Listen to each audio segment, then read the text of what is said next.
ناظرین السلام علیکم ورحمۃ اللہ وبرکاتہ۔ اس ویڈیو میں ہم لائے ہیں آپ کے لیے ایک انتہائی اہم اور بریکنگ نیوز۔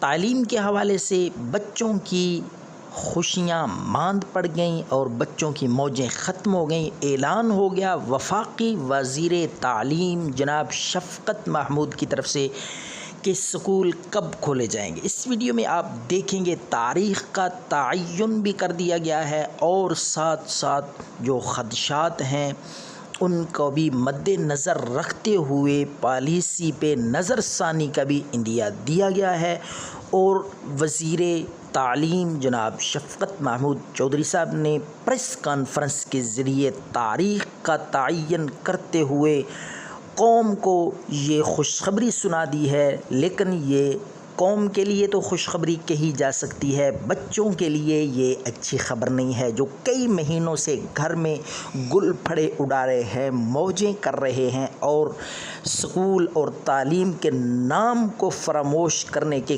قریب ہیں۔ لیکن اساتذہ کے لیے بھی یہ کوئی اچھی خبر نہیں ہے، جو کئی مہینوں سے بالکل مفت میں اپنے گھر پہ ریسٹ پہ ہیں۔ تو بہر صورت یہ تو باتیں ہیں دیگر۔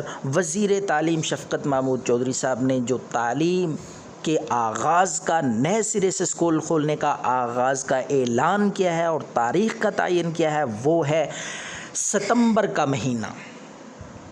ستمبر کے مہینے میں اسکول کھولے جائیں گے اور 15 ستمبر سے مکمل طور پہ آغاز کر دیا جائے گا تعلیم کا، اگر حالات درست ہوئے تو، ورنہ اس تاریخ کو آگے کیا جا سکتا ہے، مزید بڑھایا جا سکتا ہے، اس ڈیٹ کو بھی حالات کے پیش نظر یہ فیصلہ ہوگا۔ لیکن اب تک جو واضح پالیسی سامنے آئی ہے وہ ستمبر میں اسکول کھولنے کی پالیسی ہے، جو مشترکہ طور پہ لاہ عمل سامنے آیا ہے۔ یہ خبر ہم آپ کو دے رہے ہیں۔